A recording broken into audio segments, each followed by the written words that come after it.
no ladder.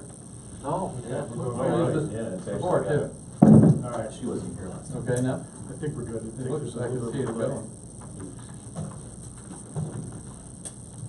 The green is the volume, isn't it? Yeah, but I had it on the You phone. want me to look at it Oh. wait for you? Bingo. Okay. All right, now technically, we're in good shape.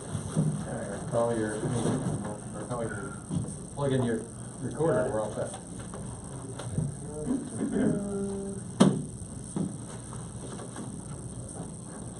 Are you gonna wanna speak in open forum? No. Jim doesn't have to get up. That old guys have trouble. Quarters on. I'm glad you put us in there instead of just you.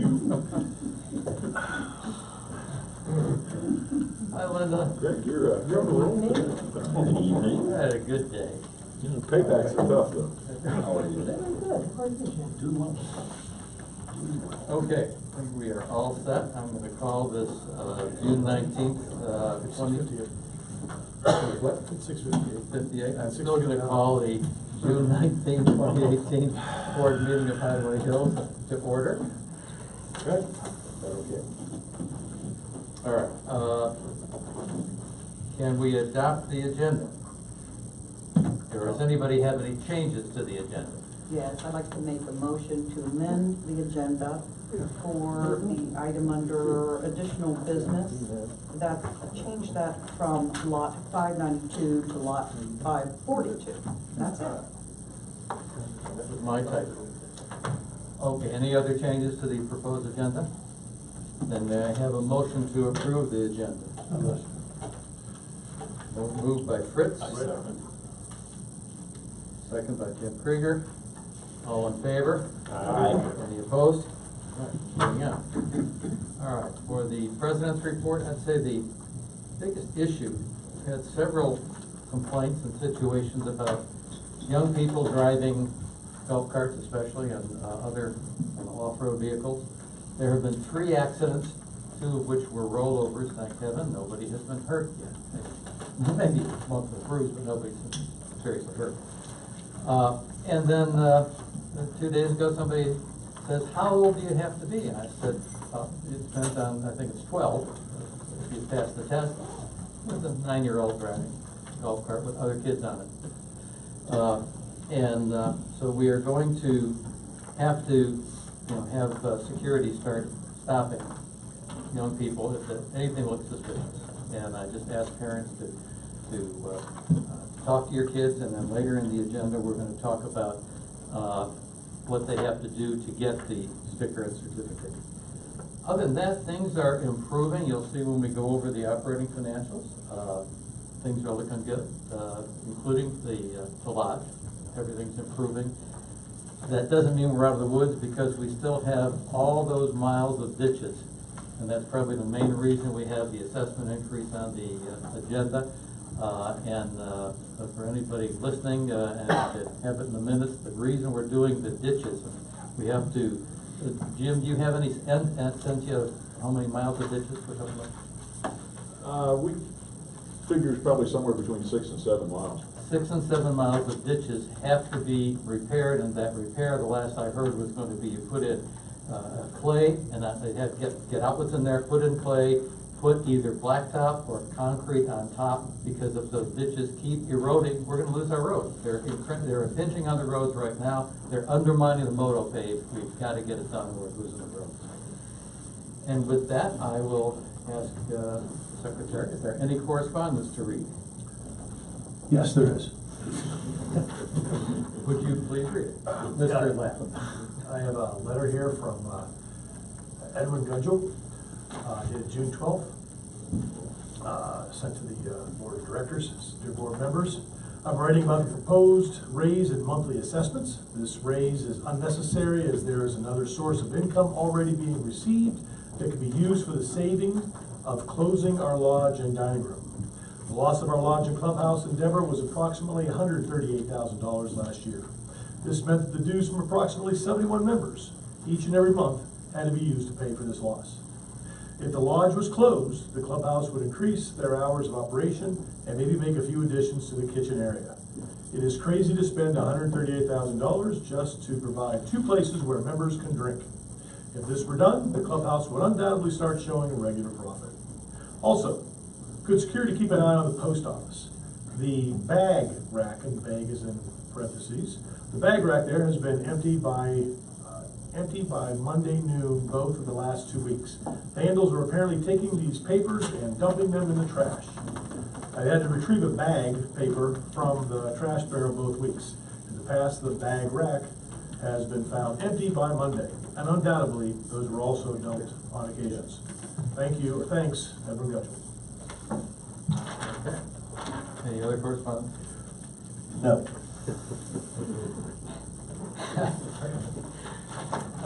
Well, can I have a board member make a motion to approve the minutes as submitted? I'll make the motion. Moved by Jim Krieger, second by Linda Lonsinger, to approve the minutes of May 15th annual trustees meeting as submitted. All in favor? Aye. Any opposed? Minutes are approved. All right, moving on, we'll ask the treasurer for his report. Thank you.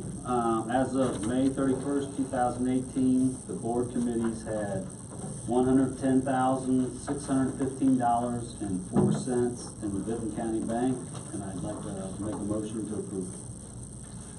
I'll second that motion. Motion by Tom Matthews to approve the treasurer's report, seconded by Dave Miller. All in favor? Aye. Any opposed? Speaking by way of the treasurer's report, you have the financials in the new format. I just think that that new format is great because it shows exactly what we had in operating as opposed to that total thing with all the funds involved. And we're wondering about what are the funds that make the financials hard to read. The $128,000 worth of committee funds run through the financials, and that distorts the reading. So everything seems to be, in my thinking, in good shape. I did check the one item that stands out with the lodge payroll, and Penny did a great job in explaining it is not overtime. The factor is that the Matt was no longer on board at that time, and you're comparing it to last year.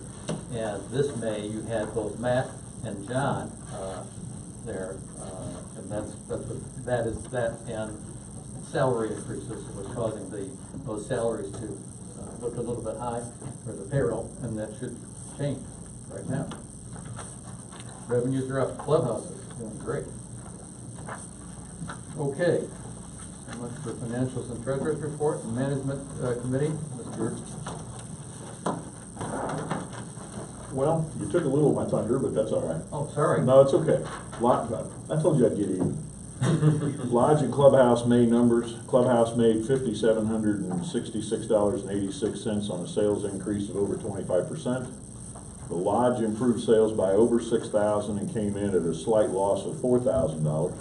Expenses were up over last year due to past head chef still being on the payroll through 3/4 of the month. There was very little overtime at the lodge. To your point, Penny did a great job of pinning down where the costs were up, and it didn't have much to do with overtime at all. Father's Day brunch came in at $1,600, which was about 70 people attending, so that's pretty good for Sunday. It's not quite where Mother's Day was. It kind of tells us which one's more important. Father's from the golf course. Maybe. Can I add one statistic that she gave us, is that hours were not up significantly. Correct. So we've been worried about how many, the staffing size, but the hours weren't up over last year. Yeah. What else? Oh, this past Friday, Saturday sales came in at over $6,700, which was a good weekend. Maintenance is prepping the roads for chip and seal when they're not working on storm damage. We continue to have gully washers that they end up fixing culverts and doing temporary repairs to some of the ditches, but they're getting ready to do chip and seal. We had a dumpster fire, and that's not just a term. For those of you that didn't see it on Facebook, the big dumpster that we have once a year down there, as far as Marion Township's fire department can tell, it was basically spontaneous combustion. Somebody had put some thinner or some sort of flammable stuff in there. Who knows if there was some sort of electronics with a battery in it. Something caused a spark, because it was early in the morning, so I seriously doubt if it was a sun heat issue. But fortunately, the guards called Paul, and he ran down there and moved all of our equipment far back away from the dumpster, so there was no damage to any of our equipment. The fire didn't leave the container, basically, so it didn't come close to the fuel or anything else. Marion Township did a great job. Moving on to the next item, South Central Power has reached out, and Randy's going to give them a call if he hasn't. I might have got a chance to talk to him today. They want to start conversation with us about burying electric cables. Really? Serious. I think that's like, there's no downside to that. Get them underground so tree branches can't take them down all the time. So we're not even at the phone call stage yet, but I think it's pretty cool that they've reached out and want to do that. Last thing on my list was staffing. The lodge still needs 2 cooks. Security is probably going to need 1 part-time officer. Other than that, we're fully staffed. And when you discuss ORV, I can kind of update you on where we're at on that. Right now, that's all I've got. Any questions? Yeah, I have 2 questions, Jim. One regarding the burying of the electric lines. I wonder if there would be any appetite to not just bury the electric lines, but look at maybe bringing in gas lines or something else and burying everything at once. I realize we looked at that previously. I know this is a big issue, but I'm thinking about maybe that's a good thing. Maybe water lines, maybe gas lines. I don't know, that's something that when we sit down with them, Randy was going to reach out to the guy and I called, left a message today. we'll see if, I certainly plan on being in the meeting. As he pointed out when Randy and I talked about earlier today, there's probably going to have to be some conversation with Spectrum and AT&T, or not AT&T, who's the other one? Well, AT&T on the other side of the lake, Yeah, because Spectrum shares poles. The Time Warner shares poles with the power company. So if the power company decides to bury, depends on how far this thing goes, we could end up with, not having 80 poles to break off this July and wires all over the place. Well, that'd be something. That would be cool.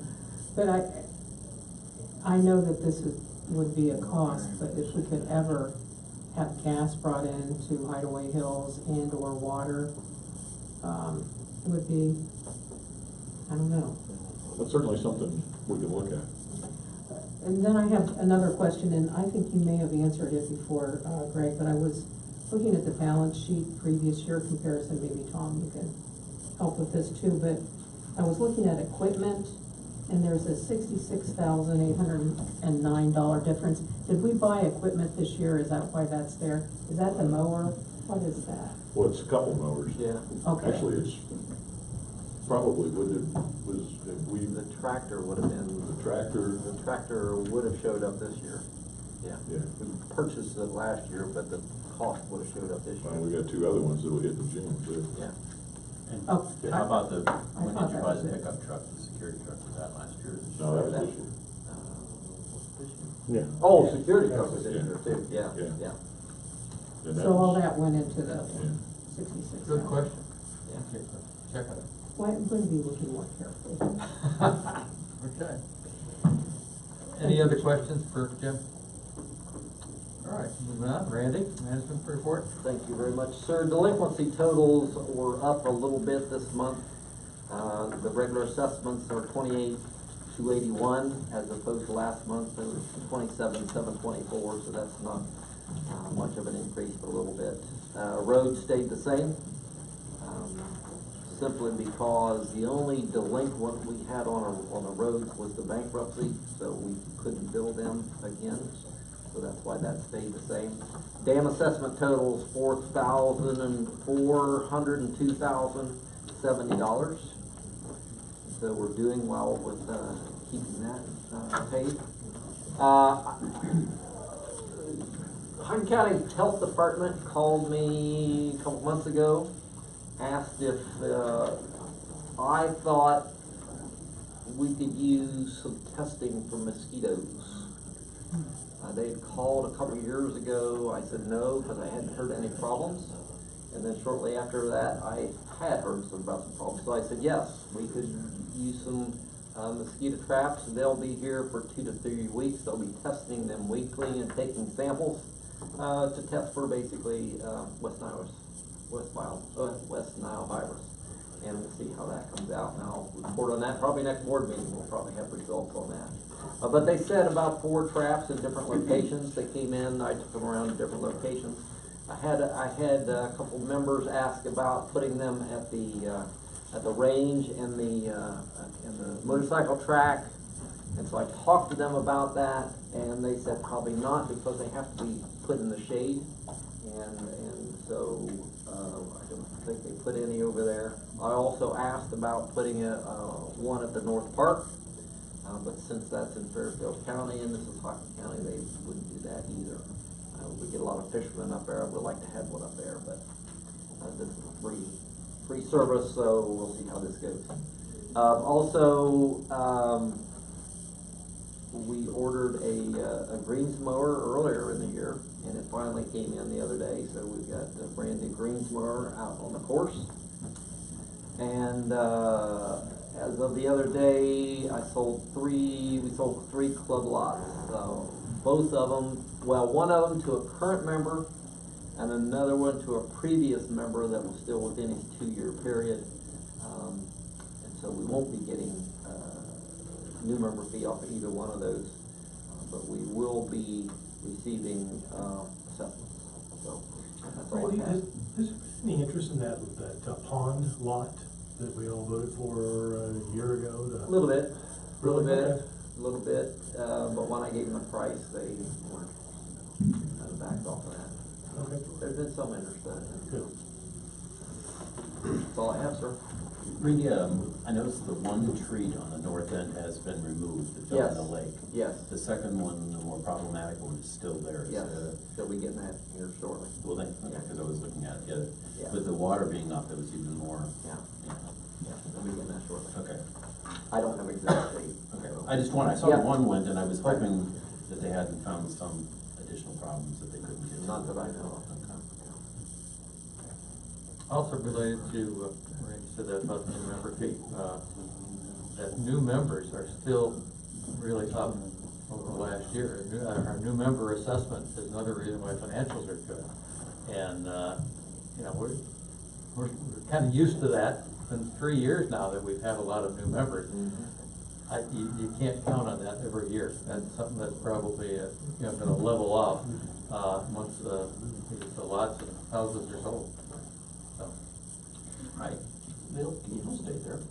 People move, people come in and I out. think it'll stay at the level it is. I think it'll stay at the 40 to 50 every year, yeah. I had to. I mean, you got 700 and some members, so 40 is about 5%. It's a little over 5%, 6%. I had an interesting call Monday from a Roger Houston. You know Roger Houston? Yeah. How long has he been out of the hills? That name is really familiar. He is the staff announcer for the Little Brown Jug. He calls it the Little Brown Jug race, if it's the same Roger Houston. And he also works up at Meadowlands. Well, he used to be a member here. I didn't know that. Okay, this guy used to be a member here. He called and wanted to talk about our lots, and that he was interested in coming back to Hideaway Hills.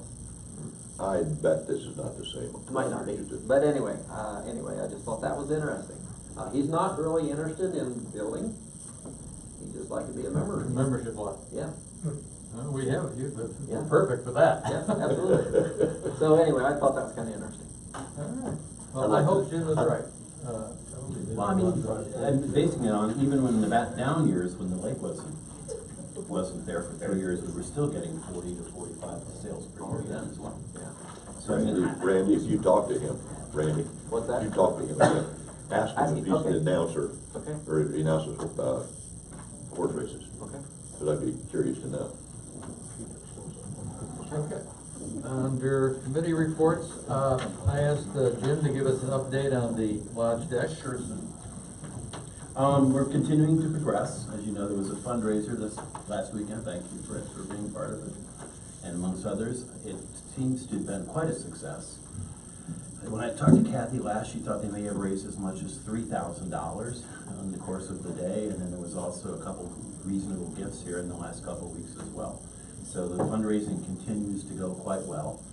We've had a little bit of a curve in terms of the contractor and building the structure, because we had sort of a tentative plan, and it's turned out it's not going to work with the individuals who are going to do it.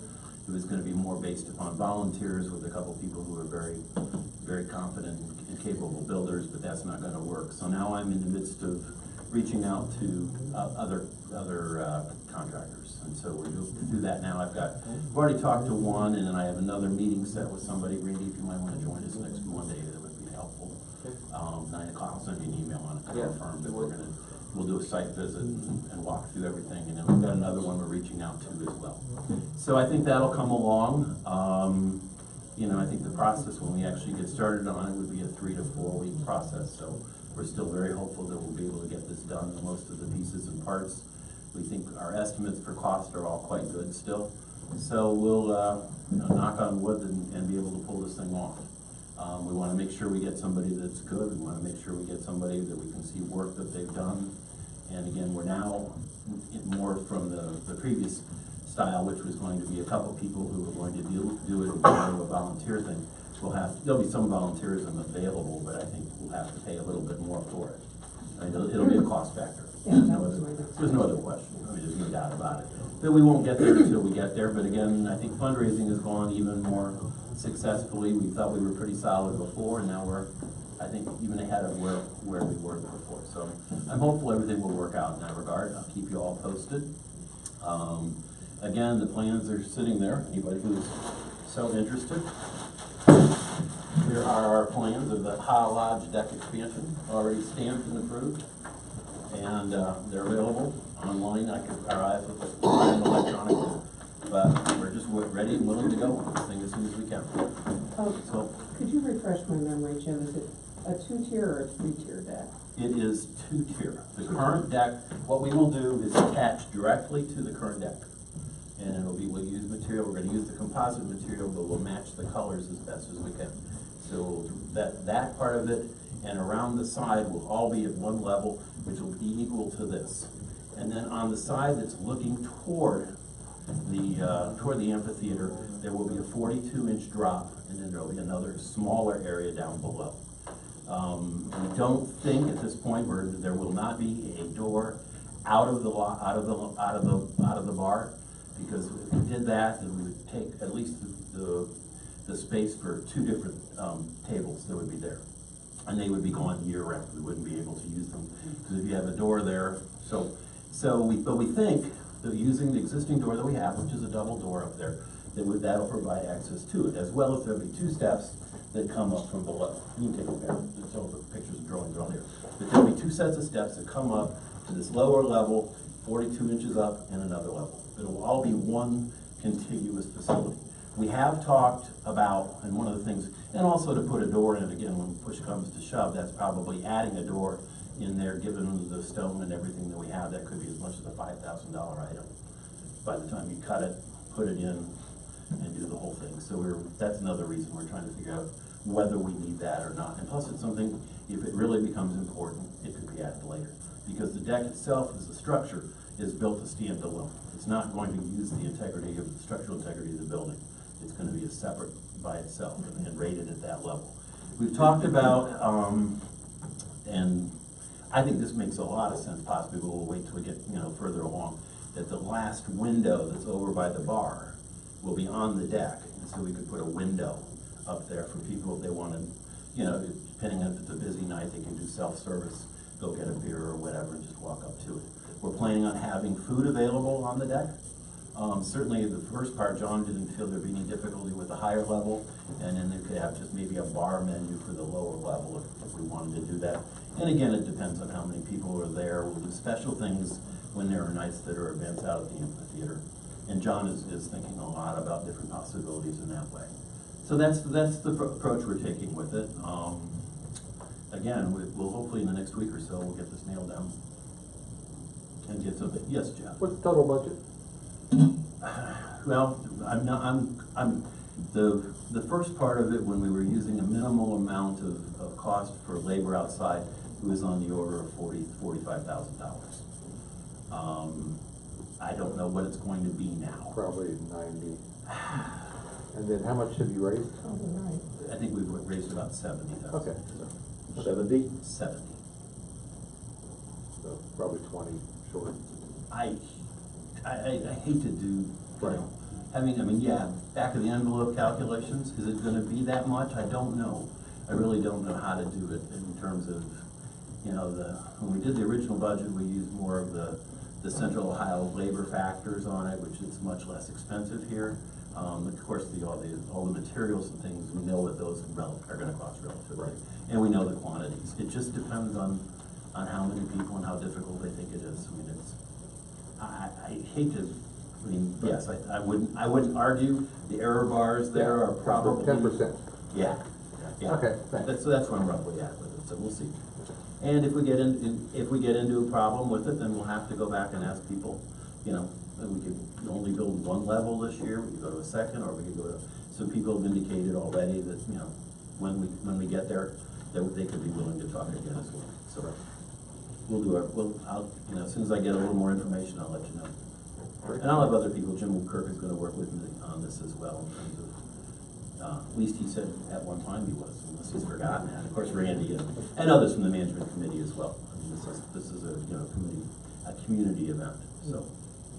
Great, thanks. My pleasure. Did you want to recap anything from this letter of April 17, or do you want to wait? Well, that's sort of in the rules, I think, is more. Okay. Yeah, I'll just tell you right now, it's in the rules, in the rule revisions. The Constitution Committee indicated that they were creating a lounge deck, that was the proposal, as opposed to a lodge deck. And we definitely addressed that last year when the Food Services Committee and Fun Food and Fellowship were putting this thing together, that we were going to there was some issues about whether the lounge itself should be 21 or not, or allowed to. When I was head of the management committee, at one point I allowed the general manager to make decisions that he could allow younger people in there if it was, there were just a couple indications. Greg and I talked about it afterwards and decided that was inappropriate. If the rule said 21, then we had to stay with 21. So we have done that ever since, and I don't really want to, I know you guys have made a proposal in terms of changing an 18 to 20 age and things like that. Our approach with the deck itself, and it's been asked of me several times and at different times when we've done fundraising, is this going to be a 21 and over deck, or is this going to be, and I've always said, based upon this, when I wrote the letter a year ago to everybody, and the management committee discussed it as well, this was our recommendation, that it would be an open deck, as our deck currently is. For special events, we could restrict it if we choose to, but at the same time, that was the proposal, is it would be, the deck is the deck, and it is the lodge deck. It's not going to be, at one point we started off, it was just going to be a deck off the bar with the door off the bar. And it's not that anymore, the concept has grown. So that was the one thing that I was going to, in the proposed rules that came from the Constitution Committee, that I was going to object to and argue against. And so I guess I just did. So Guess we'll discuss that further in a little bit. I guess we will. Okay, any questions of Jim? Very good. Going on with fund requests, I guess I'll start with Fred's. So, yes. Oh, wait, I'm sorry. Jim, with the airport? I don't have a fund request, but I do have one. Well, then I'll start with Jim, I'm sorry. As you know, we're gonna plan an air show for September 1st. Well, Todd Cahill, who is gonna be able to spearhead that, he knew all the people and everything. He has been violently ill for the past 2 months, I guess. And he was the one that knew all of the people to get and everything, and I just felt like this thing could really blow up in our faces, because this is no little project to start bringing airplanes in. So, excuse me, we talked today, we're not gonna do it, but what we are gonna do to raise some funds for it is on September 2nd, we're gonna have Dave Reed, I've already talked to him, and he said he'd be glad to bring in his chicken. We're gonna do it a little different. Yeah, you can drive down and pick it up, but we're also gonna deliver on the lake, so that people on the lake can pick up the phone, call us, and we'll load up a batch of chicken and haul it out to them, and they'll pay us, and we'll probably do a 50-50 too.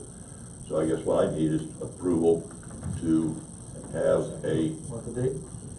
September 2nd, and time will be approximately 4:30 until we run out of chicken, I hope.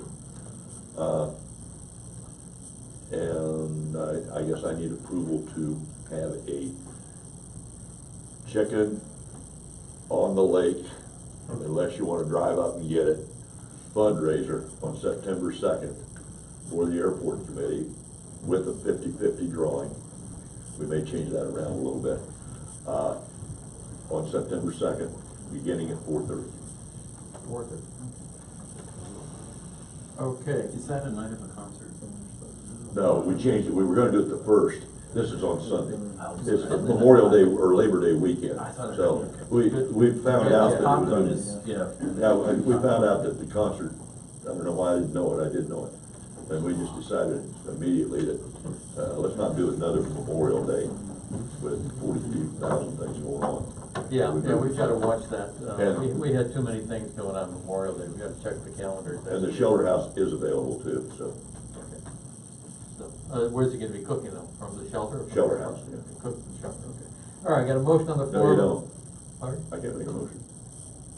Oh, gee, you said it all. Can we have a motion There you to go. approve the September 2nd chicken barbecue on the lake I make the fundraiser for the airport committee beginning at 4:30 I in make the the motion. afternoon? All I have to do is change the L to K. There you go. Jim Krieger, can I have a second? I'll second. By Dave Miller, all in favor? Any opposed? It's carried, you got your date. I think that's the first September date we've approved other than Popka. We missed up on Popka. Valerie was ready, I could tell. Second. Okay, now we go to Fritz. So I'd like to report that we have a slight surplus of organic water at the garden. Squishy, isn't it? But then also make a motion that we reimburse Greg Tassin $74.71 for a garden cart for the organic garden. Didn't realize you had such an important. Anybody gonna second that? I do. Thank you. Thank you. It's a good Think thing I didn't have nothing to of wait it. at Mr. Kurt. Motion on the floor by Mr. Reiser, seconded by Linda Lonsinger, to pay Greg Patassin $74.71 on an organic garden committee funds for a garden cart. Any all approved? Yes. Yes. Any opposed? Motion is carried. Anything else, Chris? Linda? So you're gonna talk about what I would talk about with the ORV, so later in the agenda, so I will pass on that. I do wanna report that I guess this is in the fund request, I have no fund request, but I do wanna say that the Lakes Committee had a successful tadpole fishing Oh, hunt. very successful. Yeah, they were pleased. There was a winner in every age group, so they were all represented, so, 2 thumbs up. Yeah, very good. Okay. Jim? No fun questions. Eric? No. Tim? Yeah, just a couple quick things. The golf, first of all, June 8th had a very successful member guest, had 80 golfers, 20 volunteers. It was very well organized and put together. They replaced some trees that were planted last year that didn't make it with new ones. Pat Lynch kind of headed that up. And the Health and Wellness Committee had their 5K, had over 80 participants. And, between that and the auction with fire ring, raised over $3,000. Tennis had a work day last Saturday. They put up windscreens, a new bench, court numbers, and flowers planted. And I got some requests. These are all for golf. The first one is for the member guest tournament to reimburse Eagle golf carts, $480 for rental of some additional golf carts. I'd like to make a motion for that. You want, Did you read them all first? no, I better do one. How many you got? 3? We'll do them one at a time. We have a second? Second. Second by Linda Lonsinger, a motion by Tom Matthews, seconded by Linda Lonsinger to pay $480 to Eagle Golf Carts for cart rentals on the member guest. All in favor?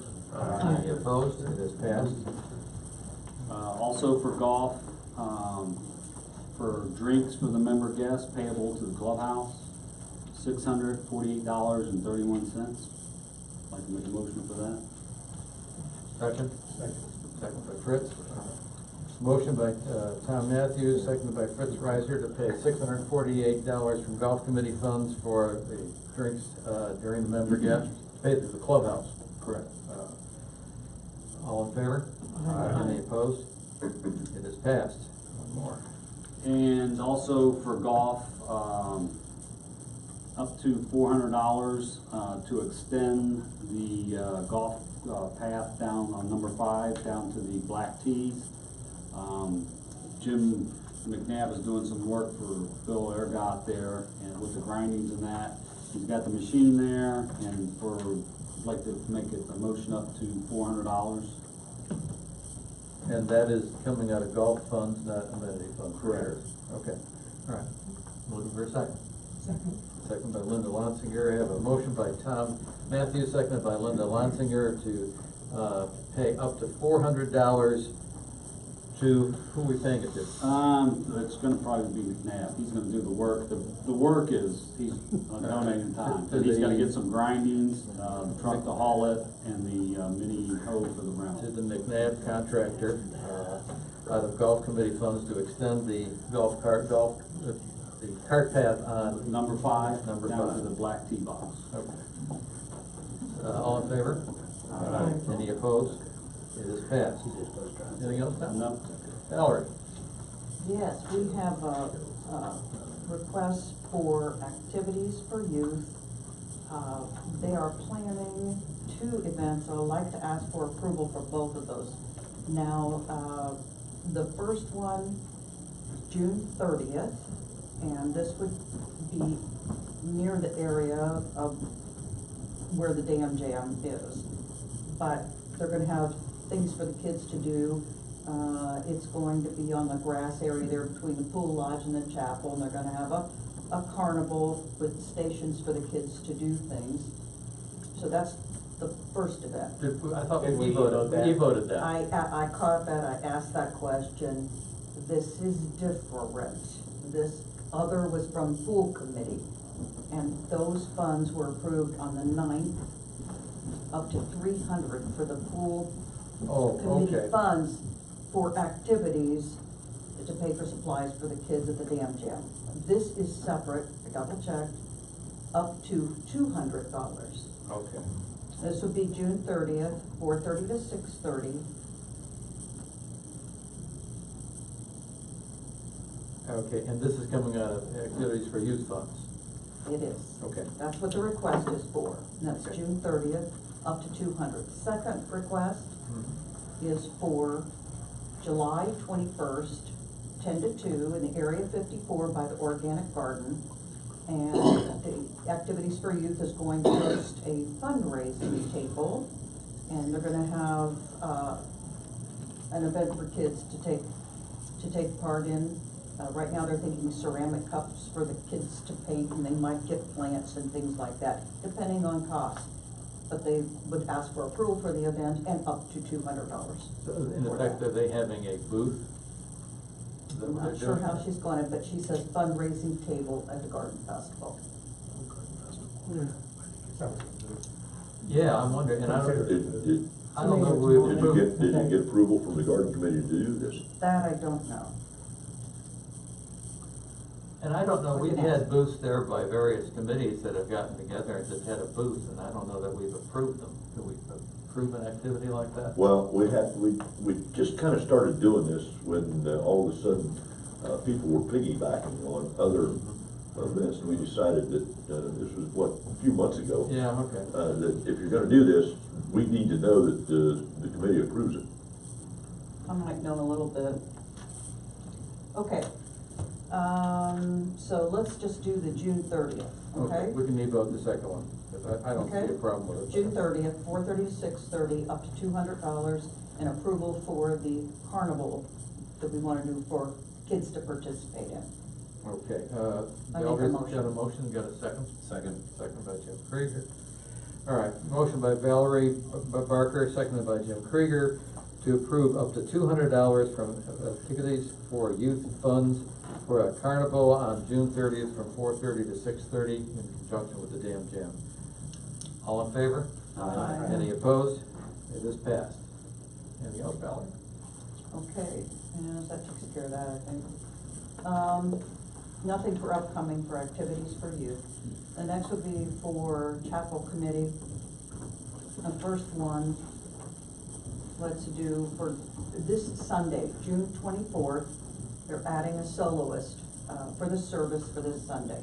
So, that amount to come out of committee funds would be $100 for the soloist, so I make a motion to approve that. Second by Eric, all right. Motion by Valerie Barker, seconded by Eric Lapp, to add a soloist to the Chapel at the Pines on June 24th for $100 out of Chapel Committee funds. All in favor? Aye. Any opposed? It is passed. Okay, and last, for chapel committee, this is going to be for July Sunday services. And did the same thing for June Sunday services. This is working out better because we do the whole month.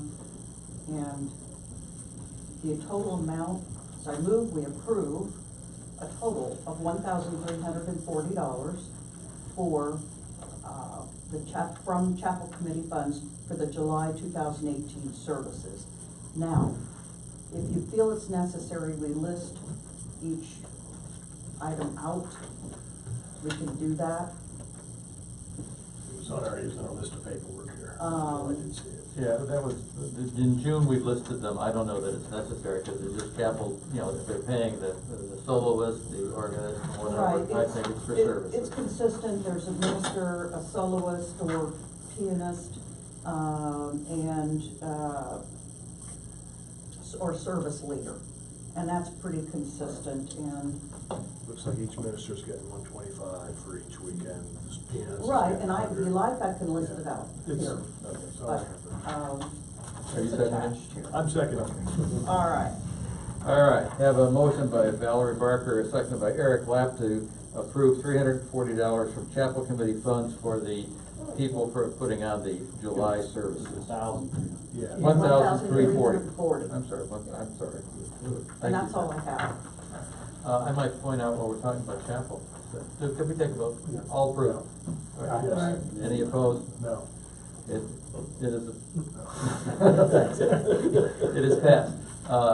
This Sunday's Chapel in the Pines, the service leader is Bryce Smoot, Idaho Hills member, so if you haven't gone up there, it'd be a good weekend to do it. I think Royal did a good job. Dave, anything? I think all of our e-votes are taken care of, so I just want to thank Hideaway Hills on behalf of the social committee for a very successful auction. I think we pulled in roughly $7,500. Awesome. That's a lot. I'm wrong, but I believe that was. That's about what it was. About a record. So you'll be able to pay, your performer now? We will. And then some. You got enough for pop gun? Yes, we did. Okay. Hey, Dave, That's all they can now do. you can go ahead and get the rest of them approved. Val, the only one One that at a counts is time. pop gun, right? No, it was great. The boat donation was super. It was close to $2,000. The 2 golf carts, 1,300 for both of those. So those big ticket items really helped a lot. I think, I hope all of you noticed the dearth of committee reports. Only 2 came in, we got them. And it, I like to get them in advance. And I know it's a hassle, but you've got to remind your committee chairs the week before the board meeting to get the reports in so we see what's going on. The other thing though is with the annual meeting, I don't have the deadline here, but it's probably gonna come up sometime in end of June, early July, that they'll need their annual report in. And we do want it, because those are printed and given to everybody who attends the annual meeting. I may indeed be able to tell you what that is. The deadline for committee reports, come on. The deadline for committees to report the annual meeting is July 17th. So, and every committee should be listed. You'd hate to have a committee where it put no report. Okay, so make sure they're aware of that. Okay, now. Any other committee business at all? Okay, then we'll move to open forum. Does anybody want to speak? Is there any rules or regulations as to who or what? Typically, we can say you got 3 minutes, but we're normally nice. Okay. We would ask you to come on up here to the mic because we okay. are recording, and that way Right. people will know who you are and everything. Hello, my name is Diana Culver, and my husband and I and our family live at 868 Iroquois Court. We've lived here a little over 2 years. It's our 3rd summer. We absolutely love it here. My concern is lately I've been seeing where we've had different thefts, and the 2 young men that were harassed or had their bags stolen from them at the beach in broad daylight right in front of them. And, I was a little concerned. I called the office and talked to them about it and called the guards and asked them their opinion. Their opinion was, it's summertime, a lot of guests come in, things happen. Now, I see that we have rules, because of course I've read them in the past and I've refreshed my mind since I've come in here. And I don't see where we have rules, but we don't have any, I don't show anywhere where we enforce those rules. Like if you bring a guest in here and you have guests here and you're supposed to be here with them, how's that checked? If we find out. But that's the thing. I mean, I want to see whether we can have security, and I know it's a burden, and people probably wouldn't like it. But wouldn't it be beneficial if you see somebody because if you live here, you see them all the time. They see us. They know who's here and who's not. Can they stop and check them if they see that they're potentially not with somebody that's here? You know what I mean? I mean, we don't really enforce our rules here. That's one thing I'm questioning about. I don't see it happening. I've never been asked to show my card. I have my daughter and my 2 grandkids staying with me for the summer. I did what I was supposed to do and got their cards. I want to go and have them laminated, of course, but they've never been stopped. You know what I'm saying? And I don't think it's harassment. I think it's just tightening our belts a little bit and trying to get a handle on what's been going on and what I keep seeing on Facebook in the last 2 or 3 weeks. I mean, I allow my son and my grandson to go down to the lake to fish, and after that incident happened at the beach, now I feel like I can't be safe allowing them to go down there by themselves. That's why we moved here, was to get away from that inner city nonsense. And so I'm just asking you, I don't know the answer, but I'm just asking, is there something that we can do to tighten up the security here or just make it the safe place that I think all of us that live here want it to be, without being delusioned that, nothing's 100% safe. It's a good comment. I would say that compared to cities around us, your kids are a heck of a lot safer in Hideaway Hills. They certainly are, but when that happened at the beach, that was. But I don't think you should be fearful Yeah. of that. I'll get to you, Jim. But Randy, Lots of how times do you respond? they do check that. I mean, it's not they don't check everybody. Right. But I mean, if I see someone or a member says something about there's somebody out there fishing, they may stop by and talk to them a little bit to see who they are. They have caught people that were not with the member. They have caught guests that were not with the member. we don't catch everybody, we're not gonna be able to do that. Mhm. It's just that they do those checks from time to time. Well, and the other thing was is that, you know, I called up to the office and I said, you know, they said it was a red side-by-side. We don't register anything like that. Why don't we register people's toys? We register the boat, we register your car. Well, we don't register cars. I thought when I got my sticker that I had to tell them my license plate number. We register tenant ATVs, but we don't register. We have no way to register a car. I mean, we can get a license plate number, but we have no way to run a license plate number as far as. Right, but I mean, if you had a problem, at least you would have something to maybe go back at and look at. Yeah. You know, what guest did that go to? If they come in, do they write the lot number of the people they're supposed to be visiting? Yes, they do. And when we get a sticker, don't we put our license, do we? Yeah, they Stick take our our license license plate, plate, yeah. right, Yeah. the make of the car. Right. Okay. Yeah. Okay, I wasn't aware that they did that. Well, and I can certainly vouch for Randy, when we get the incident reports, when security does find somebody that isn't here doing what they're supposed to be doing, Mhm. they are, told to leave or whatever the proper response is. Yeah. Well, the member's reprimanded. Okay. Fine. No, and I Yeah. realize Yeah. that's fine, Yeah. yeah. And it's usually, though, when something is going on that's wrong, that security is aware of it. It's just a guest coming in. I'm not trying to blame security, I want you to No, understand no, that, I'm but I'm not- just trying to say, is there something else that It's we just tough to can do. do to, like, you know, if you have these toys, like we put those stickers on our boats every year? Actually, Supposed to be lot numbers on it. that's And one I of the understand it, things, but some people don't that's do one that. of the And it things doesn't always get caught. I'm gonna talk about when we go over the rules. Okay, okay. That exact thing. All right, well, that's all I really have to That's say. right. The other thing, that Eric referenced incident reports, we do not publish all the incident reports, but there are, especially on the weekend when you have a lot of guests and things down there. During the holidays. I mean, there can be 10 or 12 Are those various public records violations. members? And they are, pardon? Are those public records to members? A member could come to the office and ask for it, yes. But and many of them result in fines. And Jim, you had something? Yeah, one of the biggest factors that we have down here is that when a member sees something, they pick up the phone and call security.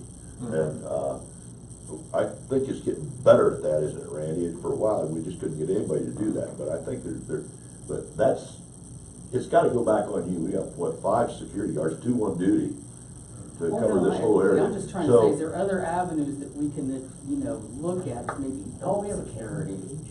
No, Oh, I thought we were putting one in. We talked about it. I'm talking about it. One other thing, just so you're aware, there is a neighborhood watch group. Well, yes, somebody had let me know, I wasn't aware that we. had They that. meet on a Monday night, first Monday? First Monday. Second Monday. Second Monday of every month. Do it at the clubhouse. Here? At the At the clubhouse. Yeah. And you might go to them, because they might come back with an idea. Yeah. And we're open to it, come back. Okay. And, appreciate your concern. Thank you, I appreciate it. Thank you. Thanks. Anybody else? Okay. This isn't open forum, but just wanted to thank Randy for a prompt response on, I had a couple trees that had to come down, and Randy got with me right away and got a letter out the same day, and so I want to thank Randy. So that's not open forum, that's just a thanks. Well, sure, that's open for him. Yeah, that works. We take compliments, and, we can get it. Okay, that's open forum. Okay, yeah, thanks, Randy. You're welcome. Now, your emails were busy this month, and I told a couple of chairmen, I know Fritz, I said, hey, Fritz, hold on, we didn't do that at the meeting because there were so many going out. And we're gonna have to approve them all, they have to be read, and you've got them in front of you, 3 pages of them. So, I'll go with all these were approved 8-0. After I read them all, I'm gonna ask for a motion to reaffirm their approval. Okay, an e-vote to approve $125 from the Stitchers Guild funds for supplies for their next quilt. An e-vote to approve $2,000 from the golf committee funds to purchase a greens mower. An e-vote to move $3,500 from food service amenities, POS, the point of sale system, to the pizza oven. An e-vote to approve $973.09 from social committee funds to pay for t-shirts for the Dam Jam. An e-vote to approve $47.91 from ORV funds, I should say funds, for weed killer, paid by Wheat Killer was paid for by Hideaway Hills. An e-vote to accept an offer to purchase lots 220 and 221 by Mark Truman for $7,200. An e-vote to permit the Health and Wellness Committee to sell raffle tickets for a fire pit and raffle off the table donated by the Social Committee for 3 concerts. An e-vote to pay $760.35 from Tennis Committee funds to Midwest Sports for tennis pickleball supplies. An e-vote to reimburse Lisa Jones $129 from Chapel Committee funds for her payment to Christian Copyright Licensing International to meet copyright needs. An e-vote to approve $1,130 from Chapel Committee funds for June services, and I did attach that distribution to the end of it, so how they paid it. An e-vote to for $500 from Lake Committee funds for June 16th tadpole contest cash prizes, fish tackle, and winner's food, and to charge for selling raffle tickets, and change for selling raffle tickets. Excuse me. An e-vote to approve $188.13 from Golf Committee funds payable to special printing and processing for member guest signs. An e-vote to approve activities for youth putting on activities at the Dam Jam. An e-vote to for the pool committee funds to be used for activities for kids, event that they're co-hosting with activities for youth during the Dam Jam, up to $300 for supplies. An e-vote for the pool committee funds to add lattice on top of the pool pergola, up to $200. An e-vote to approve $327.83 to 4 imprints for social committee funds for the license plate fundraiser. An e-vote to approve $409.26 payable to Karen McNabb for supplies for the member guest, and $345.53 payable to Bauer and Sons for meat for the member guest. So it's a total of $754.79 from Golf Committee funds. An e-vote to approve $200 from Social Committee funds to be transferred to Lakes Committee for the tadpole contest. An e-vote to pay the lodge $150 from Social Committee funds for food and for the Dam Jam for the AFY Kids Party. An e-vote to approve $114 from Social Committee funds for 8 team stickers and 1 banner for the Dam Jam. An e-vote for approval or disapproval of the group to use e-blast. I'm sorry, I sent the unedited thing. An e-vote for the approval or disapproval for the group who's supporting the assessment increase to use e-blast and the website. That was approved. An e-vote to accept an offer. Those are the 8 of them. Yeah, now this one's duplicated. This is Mark Truman. Okay. I apologize. I edited the file and I sent her the wrong unedited one. You want to stop there at the 8 of them? Yes, I want to stop at the 8 O's. All those were approved 8-0. And I have a motion to reaffirm those e-votes. So moved. By Jim Krieger. Second. By Linda Lansinger. All in favor? Aye. Any opposed? All right, those are approved. Thank you for that reminder. Okay, and now, these were approved 7-0, and if somebody who didn't respond, or I didn't catch the response, wants to say no, it was an 8-0, you can do it as I go through.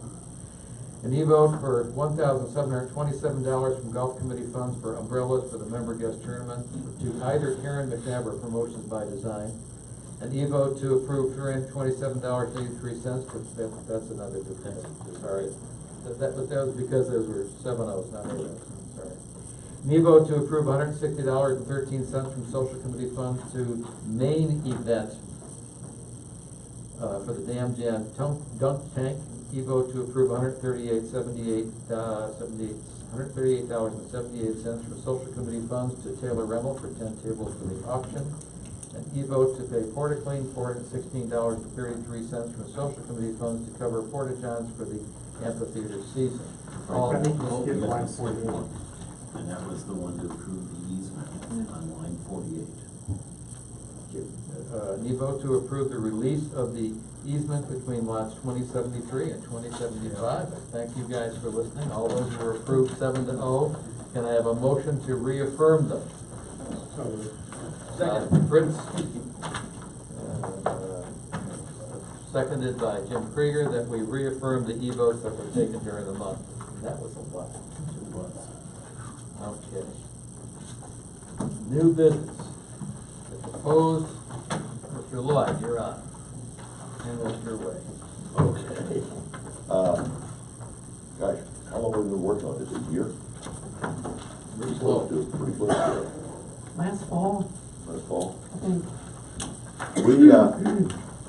gone through, most of the changes, you saw them there, most of the changes are just repair and update, this type of thing. I gave you a sheet of paper, 2 sheets in red that are major changes that I thought anybody wants to talk about. We're gonna talk about the lodge and the lodge deck and the 21 and under. I think Greg wants to talk about that, so we can kind of hang on to that. But any of these others that you need information on, here's the chance to get it, because you've got 3 of the members of the Constitution Committee here. The one that you might want to look at, and this is something that we didn't know, is the lodge guest non-members. And if you'll see, it says in red, this section needs review based on the current functionality of the Bremen Gate. At this point, it's my understanding it doesn't work. Yeah, it does. It does work? Oh, sure, yeah, we've been Okay. checking it daily, yeah. Okay, so they can come in. Have they been using it, Randy? No. Now we're gonna have to promote it, to get them to use it, Yeah. Well, then in other words, that could be just left alone for the time being. If there's anything else on there that you wanna talk about, if you'll notice, we did change the fines around. Hold on, Jim. Randy, read through that lodge guest. Is that workable?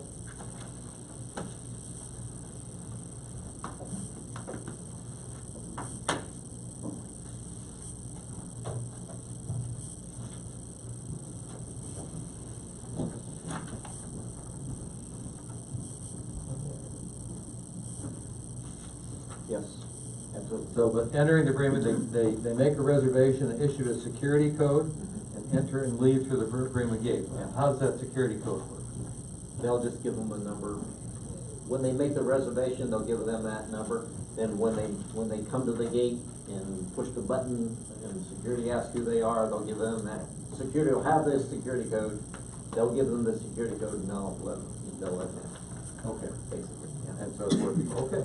I guess you can just scratch the red that's got to be reviewed. I mean, this is as good. Does anybody else have a problem with this policy?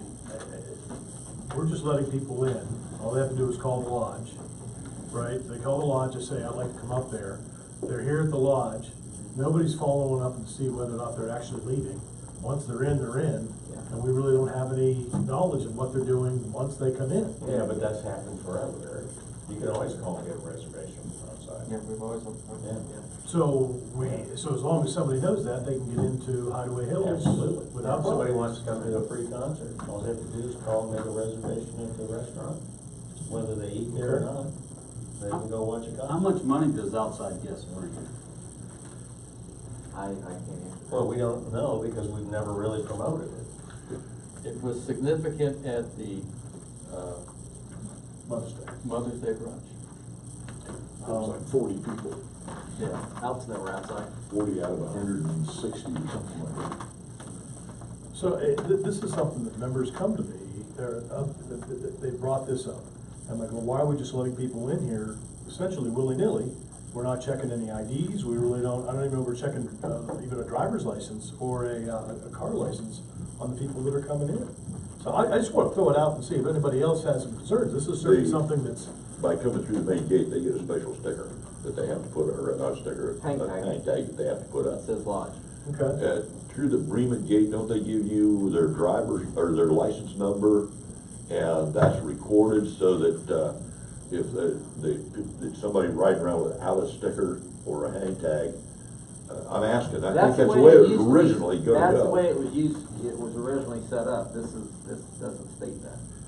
Well, that was just protocol of what they did when they came in, because the camera shot right down and you could get Exactly, it. yeah, Is that still feasible? yes. I thought the problem was though, in the dark, the camera can't catch the license plate. It can now, yes. can now. The infrared. Okay. The one that catches the license plate is the infrared, so it Okay. can catch the license plate. The other thing I would say though, compared to the fact that, people have in their cars the automatic gate opener, but they don't use the gate opener, they use the 2 buttons up here. They program their car to come through the gate. All the gate openers that are out, that have never come back, from people who've moved away, maybe they gave them to their kids, and all the members who let guests in, I think this is minor compared to those problems. Well, Until we we've get got new it back, security we've gates. got it backed up. They get a hang tag if they come in main gate. And we've got their license plates so that security can drive through there and they see, well, the license plate's there. If it's not there and they see them out and about somewhere with that license plate, then they can stop them. Paul? Being I was part of that and I lived back here, when management did that, believe it or not, we went over this for weeks on end on this. And if you think about this, I mean, really think about it, you have to understand what's going on. If you got somebody coming in the front gate, the only thing they're doing different between the front gate and the back gate is they give you a hang tag. How many people do you think hang that tag? All right, so we made the decision that when we start implementing this, we would have security go up and do kind of round checks to check license plates to see if they were at the lodge at the certain times when they're supposed to be there, and try to keep track of how long they are at the lodge so we can get a reference. So if that would give you, I mean, more of a clue what's going on. I mean, months and months of, because nobody wanted that back gate that lives back there like myself.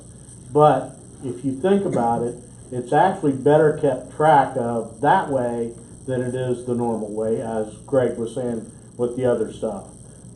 Because we looked at everything there was on management, and that's what we came up with. And Randy agreed with it, and at the time Jim agreed with it. We all looked at it really hard. Well, the board approved it. Yes, they did. It's a tough issue. Yeah, it is. And it all came down to, hopefully we can make some money bringing people in from Lancaster and that. And one of the things we really have to get to, I think, very quickly is, before too much longer, the technology is out there to move away from these older boats that we've got. And that will solve a lot of the problem, I think, right there. I really think if we get the assessment passed, that's one of the top items for everybody at the You time. know, is there anything that says that they have to leave by the back gate too? Well, you can't enforce it. They're supposed to, but you can't enforce it. Well, yeah, you can. I mean, if they don't leave by the back gate, they don't ever come in again. Well, that was one of the things that we talked about. If they were here for 4.5 hours, we Don't figured they have to something else was call in wrong. to get a code to get out again? Yes, they have to give that code to get out. Yeah. So we'd know whether they left or not. Right. And they would not, somebody coming through the front gate with a hang tag, you wouldn't know. Right. I don't think we've hardly had anybody coming in the back gate yet. No. So this is pretty much a hypothetical right now, I'm just saying, not, for the various reasons over the last year, just the issues of staffing and the burning the lodge down, everything else, we've never attempted to market it. We talked about it beginning last fall again to, the spring that we would begin to do it, but now again, we're in transition mode, I guess, when we feel like we're ready to do it. So we can get more information out. John and Kat have actually started doing some advertising through Facebook down in Logan, Sugar Grove area, which had become the front. That's but pretty they're good, still getting more than we were getting before. Okay. Well, and I understand that, the idea is to try to get business in here at the lodge, but it just seems like this is a gaping security hole that we've got. And I don't know that we're gonna solve it tonight, but I think there might be some other things that we looked at, and I appreciate that, Paul. I know you guys beat the heck out of this, and, maybe the idea of maybe somebody leaving their ID at the front gate when they come in, or could we all have cameras now, can we take a picture of the ID? There's some things that I think we might be able to do to control who's coming in here a little bit more. Because if somebody takes a picture of my ID, I might think twice before doing something as far as while I'm in here. Well, that would help with the front gate, but it wouldn't help with the. Yeah, we talked about a lot of those things, actually, believe it or not. We went through this for probably, I'm gonna say pretty close to 4 to 5 months before we took it to the board. That's a minimal estimate. We're talking about. Yeah, and I mean, we ran it every which way there was. I mean, we really did. Yep. And the only way, there was a couple things we talked about doing was, they come into the restaurant, get a hang tag, and then take it out to their vehicle. Well, if you're a person that's coming in for dinner, you don't wanna come in, grab a hang tag, run back out to your vehicle, put it back in the vehicle, it's just not gonna happen. And we talked about, one of the people in the lodge doing it. I think we beat every bush there was on that, I'll be honest with you. Well, I understand the point then. I guess it'd be nice to know, are we generating any business out of this? I mean, we're putting a hole in our security in hopes of going and gaining some extra cash at the lodge and so forth. Well, Is it paying off? At this point, I think it's a good question, because at this point, you're not putting any hole in the security from the back gate. You are from the front gate by having people come in, they're giving a hand tag, and we have their name and number. As we go forward, I think that's the question. If the feeling is that we don't want to expose it, I mean, the entrance committee, we talked about it at length, and we decided to go forward and see whether we would get any business. And again, the other piece is whether there are any issues. Because at this point, there haven't been any. Do you do it for a while until you see that there is a problem or that something happens? Or do you, because one of the issues we talked about, Eric, which is, and your concerns are well intentioned, believe me, but if you make it so onerous for somebody to come in and eat, I'm not going to give up my ID to go eat at a restaurant. I'm just not going to do it. If I was an outsider, and I think similarly, that was when Paul talked about going in and getting a hang tag and walking back out. If somebody came in, would they do that, or would they say, forget it, I'm not going to do that again? So, as we approach this and as we do more marketing, I think, coming up with a few ways to measure it. Especially, I'd like to be able to get to work with the RFID, the radio frequency ID system, which we can limit, we can target to people, then we know exactly, because everybody who comes in and out, there'll be a record of it, you won't be able to have all the other stuff to it. And I think it's going to be a major, or not a challenge, but it's a question of the community, because that will be a real sort of seismic change in the way we do this stuff. Also, back when this place was Blueberry Hill, probably 80% of their income was outside. It sure was. Yeah, you remember it. The place was really rocking, and it was outside people coming in. And I can't say that there wasn't any trouble, but I don't remember so much of it that it was causing a problem. I can't say that there wasn't any trouble, because I wasn't on the board, wasn't on management, or any of that type of thing. But I did work in the bar that period of time, and we didn't have a lot of trouble. Did they all come in the front gate? Yeah. Yeah. I worked at the lodge at that time, and I actually worked at the lodge when, I'm Sean C. Schultz. I worked at the lodge when the dry dock first burned down, and we took in all them, and there was no problems with bringing in all them. Now, whether we're running around the hill or not, I don't know. But what I'm saying is, we've done it before, and it's not caused any major problems. And we're still doing it through the front gate. Through the front gate. All But I mean, we did it through the edge. No, it's a good discussion. I'm not gonna push for an approval of these changes tonight. We can either e-vote or, but these are rule changes, there's no timeline, we can either do it by e-vote or wait until next month. So I would say, let's just, if you have further thoughts, or if anybody on the board has further thoughts and wants to change this, think about it, and then we'll get back to it. That's why we're here, why we're telling you what rules we as the Constitution thinks we should change. So, all right, Jim, you want to go on with anything else? Well, basically, it's right there. If anybody has any questions, feel free to ask us why we did it or what we're talking about. And you're going to handle the lodge framework and that type of thing. So, if you have no more questions for me, I've got one thing here, just a typo. Okay. The class three, fourth and future of further offense, Article 4, it should be Article 9. That's Tim Kraus. That's Tim Kraus. Just give him a call in the morning and chew him out. Wait a minute, that's it, right. What you've got, by the way, is this is just a recap of significant ones. Yeah. There are there's a lot of more other changes in You've there. got the full document here, and yeah, it's fun reading rules, but guys, we're here to enforce the rules. If you haven't ever read them, you better read it, please. And so we'll get back to that. Now, as far as the lodge, there's two things that I'd like to point out. First of all, in smoking rules, which are, help me Jim, where? Under general. No smoking, it's on page 8 of the long group. Basically, it says, smoking is prohibited inside any building in Hideaway Hills and not a residence. I propose that we add, or the lodge deck. That's the way we do it. The lodge deck is a no smoking area, but with all the discussion about the new deck and is it gonna be smoking or not smoking, I think, they say, well, it's not in the rules. So that's why I suggest we add lodge deck to that section, page 8. Now, Jim, you wanna talk about the one, what you mentioned to me when I brought that up, about Calcutta? No, no, Okay. I don't. If it's no smoking, it's no smoking. Well, all right. So we're not gonna have, so you're proposing that we don't have any area on the deck to smoke? Correct. At the lodge. Okay. The lodge deck, So right. even the new deck where we have a lower level and so forth, we're gonna go no smoking on that? Correct. Yes, that's the way it's been sold.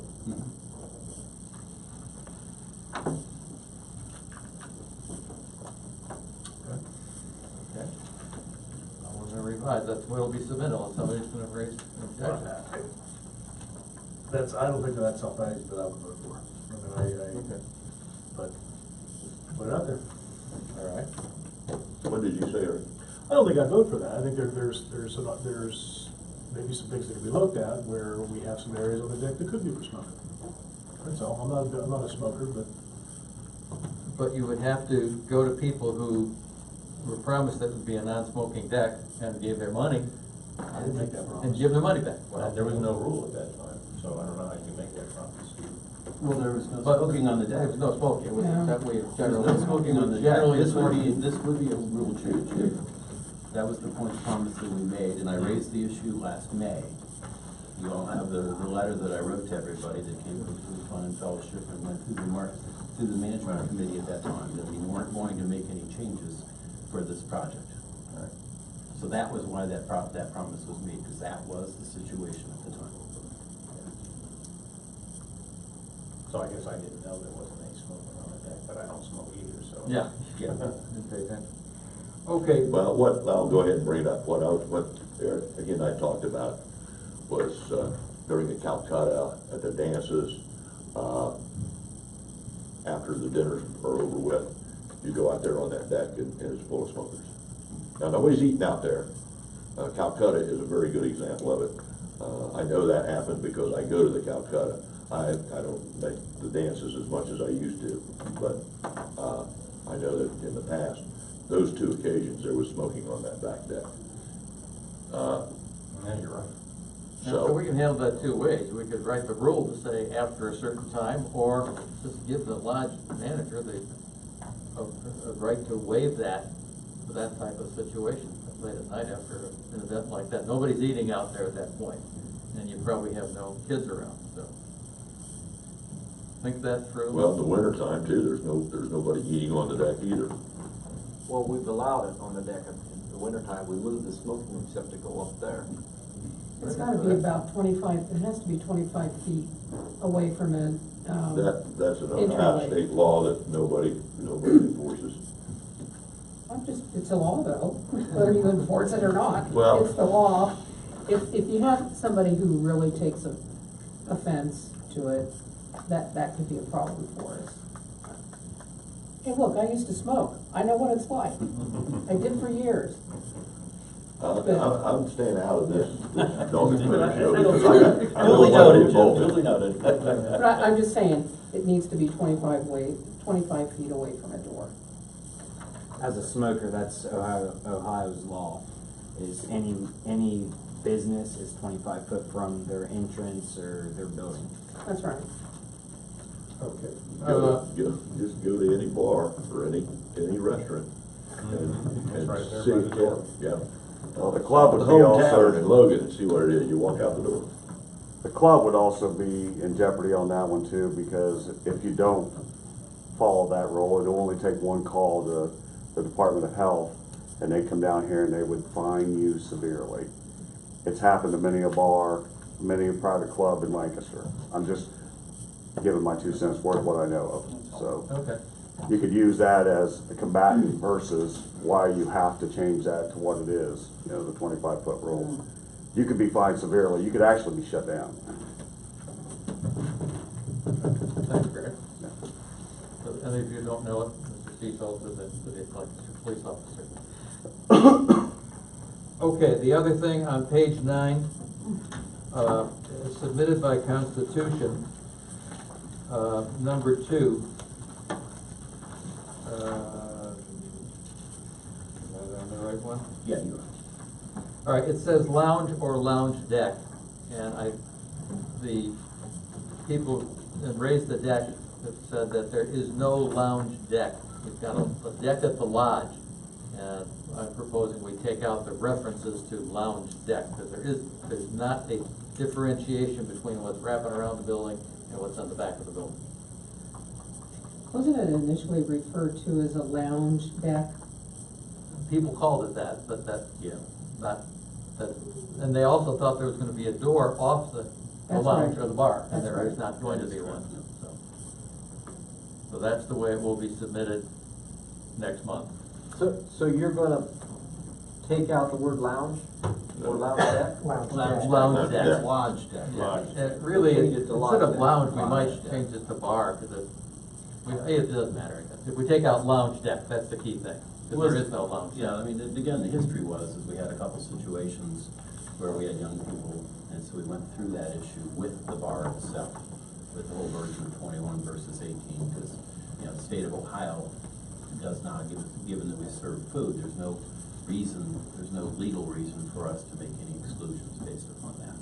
So we talked about it at the time, and again, my sense was that was creating a lot of, you know, friction and issues that frankly I didn't want to get involved in, didn't feel strongly enough to address at that point.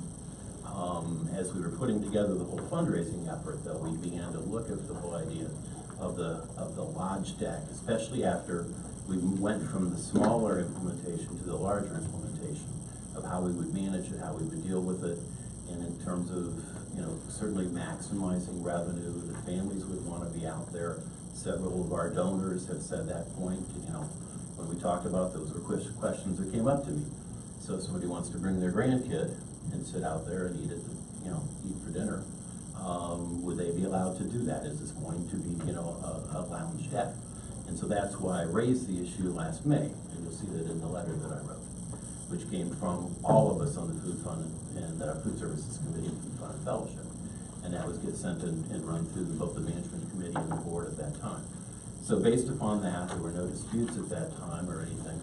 I went forward in terms of this in the presentations that I've made and the fundraising efforts, and I know there's some people who feel there are different feelings about it, but that was what we did at the time and we went forward with it. So I do feel a certain responsibility to the people who donated, who've asked me this question, and I've responded to, you know, to live up to that. If somebody chooses or wants to do that differently, then I think we have to look at how that affects what we're going to do going forward. I think conversely, I don't remember that particular letter coming to the board and saying. John, it was addressed to you. No, I don't remember it. Okay. But beyond that, there is another contingency that does feel differently. Sure. That there should be an area, at least one area of the deck that is for adults. And so it could be looked at as a certain section, it could be looked at as after a certain hour, but I don't think that it should carte blanche be, you know, children of any age at any time. I think that then you relegate the adults to the inside lounge where they feel free to talk openly. And sometimes that's maybe not a good thing with a 2 or 3-year-old. If you have salty language or anything like that. So I think that there are 2 different populations here. And there are different times when a population might want to be over in that certain area, and another time when they might want to be over in the other area. But I think that we have enough,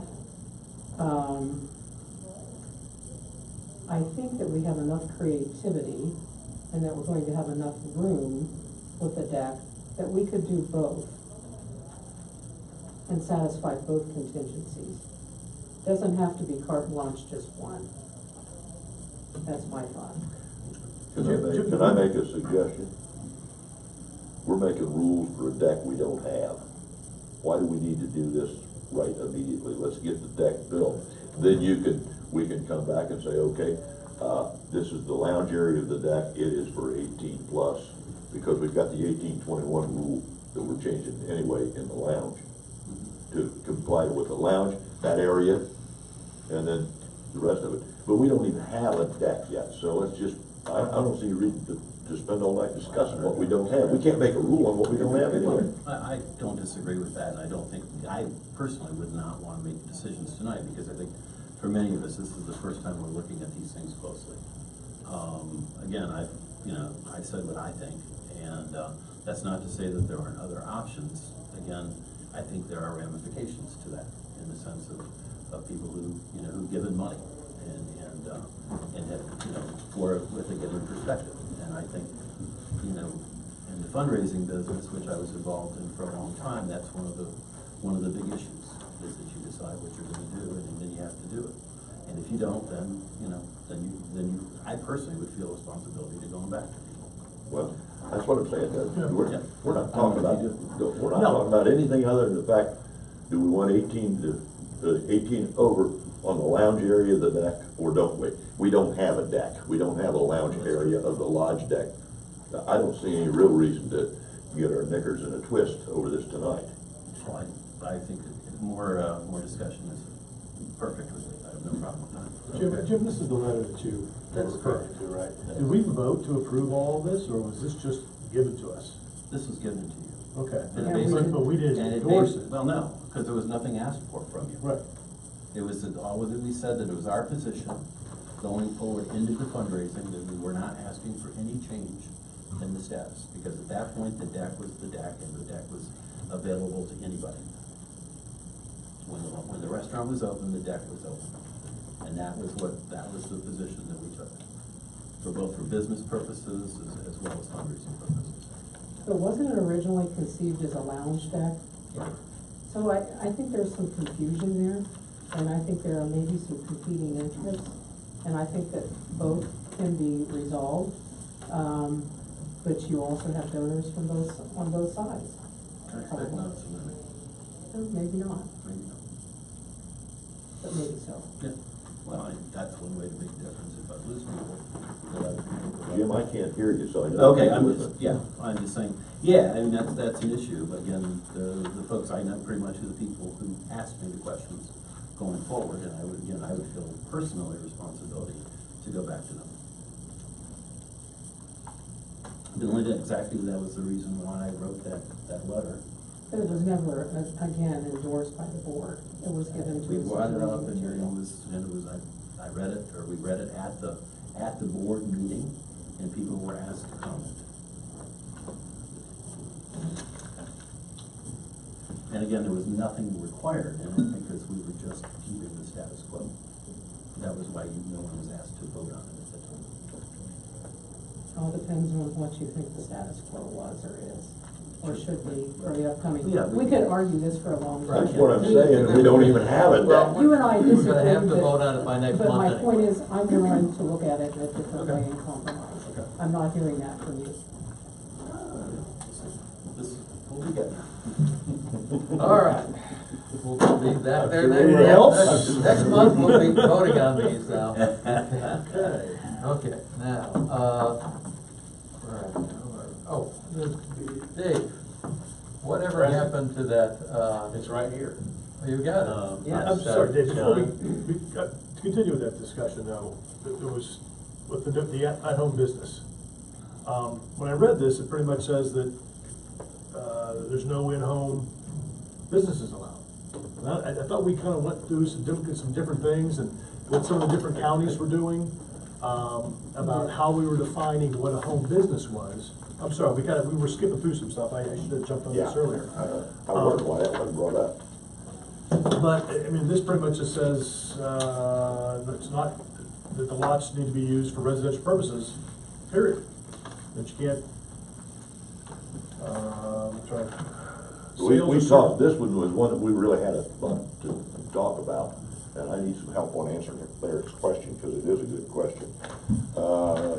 Which one is it? Oh, okay, add on to the second one, yeah. In order to comply with Hideaway Hills Club deed restrictions that state no lot shall be used for other than residential purposes, any activity that provides sales or services to customers in a member's home within Hideaway Hills is prohibited without prior Board of Trustee approval. This does not apply to outlots where commercial activity is permitted.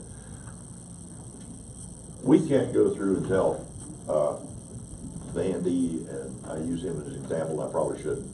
People, Bob, you gotta shut your business down.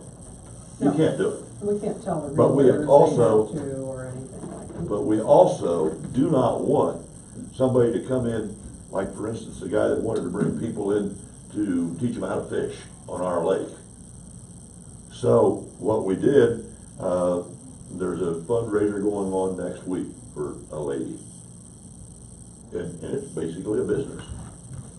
So what we decided we could do, because I think, Randy, you at one point should approve some of these things. I'm not sure how that worked. I don't remember. No, I But- never did any of that. Okay. Somebody has something that they want to do. They want to have a Tupperware party, and they're going to invite 10 people from out of the hills to it, or one person from out of the hills. Okay. All we ask is that you bring it to the board. The board sees what it is on a case-by-case basis. We approve it. It's the only way we could come up with something that didn't literally force us to tell everybody that's basically got a home office they can't have it.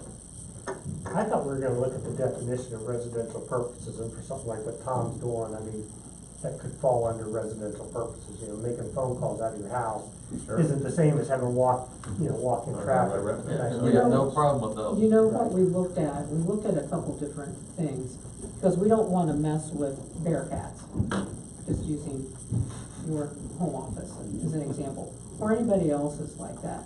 But if we look at the use of amenities, that was a concern. Others coming in and using our amenities, or heavy traffic, having a lot more traffic coming in, because there's a lot of folks coming to Linda's house because I'm selling, oh God knows what. Tupperware. Okay, whatever. But those were the things that concerned us, was the traffic, the use of our amenities, and somehow being able to square with the fact that our deed restriction has that kind of language in it. So we needed to be true to that language, but yet find ways to support our members in doing what they're already doing. And, you know, people are out in the community elsewhere and they have home businesses. It doesn't mean that they have a lot of traffic. It doesn't mean that they're using any of the amenities of that area. And that's what we were worried about. Yeah, one other thing, and we didn't want to have another page of rules. We looked at the other communities that gave us, they were good, but there'd have been another page of rules here. But right now, Tom's gonna have to request approval. No. We're saying that's a residential. Don't be worried about it. No, what it's gonna say is, if you decide you wanna,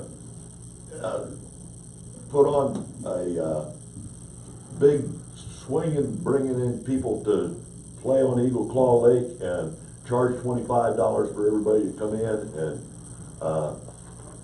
then you gotta get approval from us to do that. Absolutely. Or if you want to have a Tupperware party 10 months of the year, because you're really a Tupperware Dealer. sales rep, dealer. That's the kind of stuff, then the board can say, no, you've had 2 already this year. This says any activity to provide sales or services to customers in a member's home. I see what within you're Hideaway saying. Hills is prohibited. What we, Without. but what we may Without. want to do to clarify that, because the intent was to be physically present in the home, not picking up the phone going, hey, you know, let's work out this deal. It wasn't bad, it was physical presence. I remember our Why don't we conversation. see if we can clarify? Several years ago, a member wanted to start a dance studio in Hideaway Hills, in her home. And she was going to bring people in from outside her home, or outside the hills, to do this. And we said no, because the people are coming in to the home. Now, if she'd have said, hey, I'm gonna, the same couple, for the old, candlelight ball, had ballroom dance classes up here. Okay, that was fine, because it was members only. But we canceled that, okay? Somebody wants to have a dance studio in their house, we're gonna tell them no. And they'll just call them in as guests. All right, and I think Linda has a point. We can amend this to talk about it's guests in the home that we're worried about, as opposed to businesses that have non-guests. We'll get new language before we do that. Well, she was right, that's where we left it that last time, was getting a better definition of residential. Right. Purposes. And we have those definitions from most counties, and there was some good stuff in there, I thought. Yeah, there's good stuff, but like I said, we didn't want to have another page of rules. It was, We started the process, a year ago saying we're gonna try to cut back on the rules, and we found we could not. We revised a lot of them to cut back, and I have to thank Jim and London and Tim Krause down here for meeting so many times. Okay, now, the fire pit. All right, so John and Becky Saxton, my neighbors at 1034, have a son-in-law that's a contracting business, Josh. And he would like to donate a really nice fire pit down there in the grassy area at the amphitheater.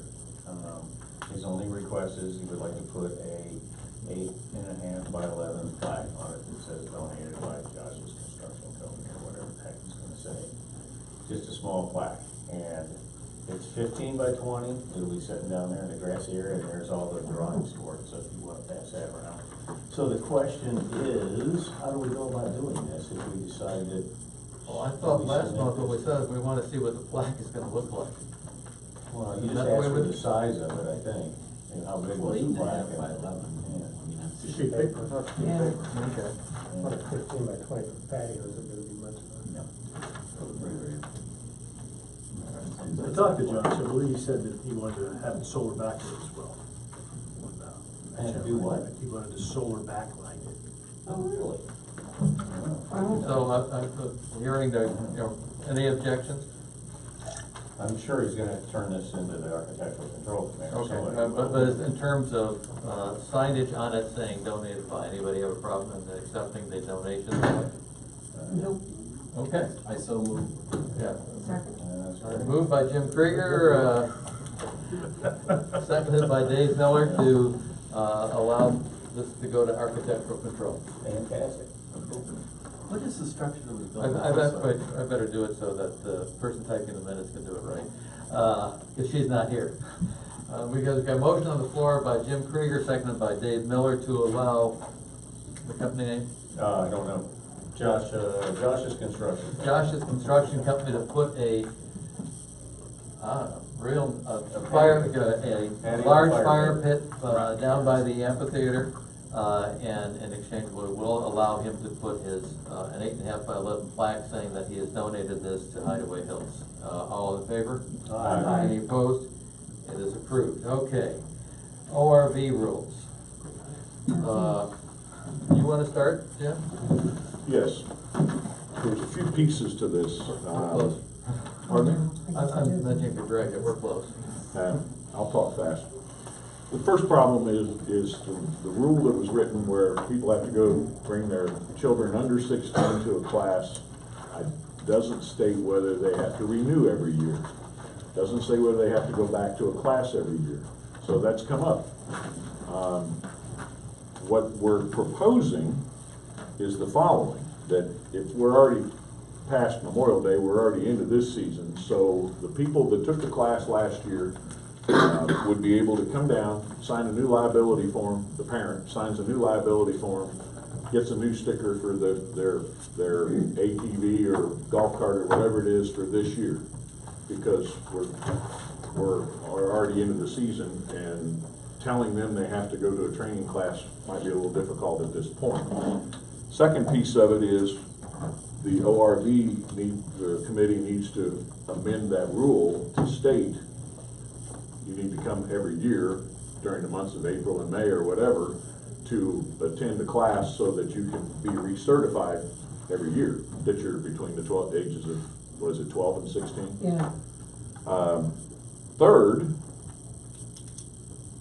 ORV is going to hold a training class. Jim didn't tell me exactly which day yet, but he said they could set one up and hold it on the 4th of July weekend, because they held one a month or so ago, Linda, I think, wasn't it? Yeah, I think it was like. And they had 2 it was the middle families of show May. up is all. So the emphasis needs to be put out, which the next point is there needs to be numerous EVOs, or not EVOs, pardon me, e-blasts. One about the fact that security is now enforcing it. They're pulling people over per our direction. 2, about the class that's going to be held, whatever the date and time is, over the July 4th weekend. And 3, about the fact that if you certified your child last year, you need to come down and fill out a new liability form, and you'll get your new sticker. If you didn't certify them last year, you better go to that class July 4th, or you're going to be in violation. Now, ORV wants, in the future though, this year we're saying just go get or sign again, and you're okay, you'll get a sticker. And the purpose of having this done is that it just calls attention to the parents that, look, here are the rules, and you're saying that you've explained these rules to your kid. So I have a problem saying if I have my 13-year-old go through the class this year, that I have to go through it again next year. I'm okay with having them re-sign again, but do we have to make them come in and sit through the half-hour session? And, you know, people have a lot of stuff to do. So that's the difference between the way I think we should do it and the way ORV wants to do it.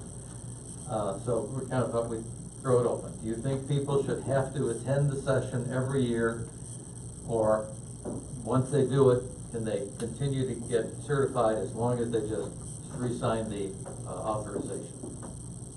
I'd be in favor of that. Yeah, I think the other becomes overly bureaucratic, and I think the difficulty when you make things so bureaucratic, compliance goes down the tubes. So if we want new kids to come in and have the training and make sure we do it, and then at least that they have to go back through and just re-sign or recertify. That doesn't seem overly onerous to me. It seems like that's something, and then we don't go through all of it. Okay, well, I'd like to look at the form again. Sure.